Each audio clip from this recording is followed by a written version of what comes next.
Agriculture Minister Murray Watt led the first face-to-face meeting with state and territory agriculture ministers in 3 years.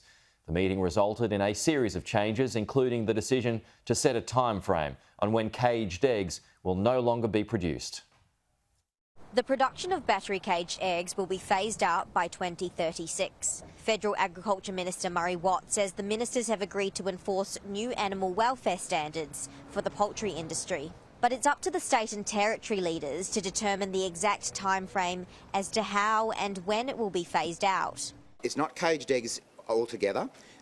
It's what are known in the industry as conventional cages, or what might be known by lay people as battery hens or battery cages.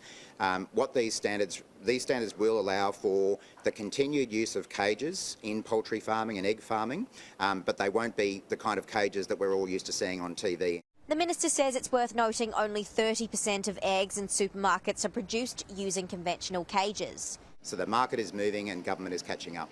The government will also be budgeting up to $60 million to eradicate red imported fire ants, which are posing a real threat to southeast Queensland.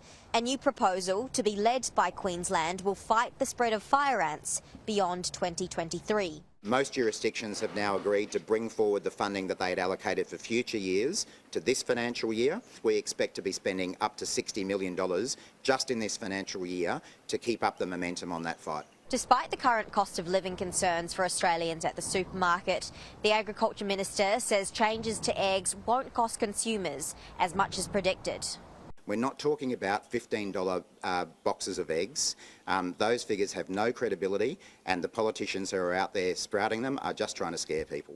The government's modelling suggests the average consumer will be paying $1.50 more a year. Crystal Wu, Sky News, Perth.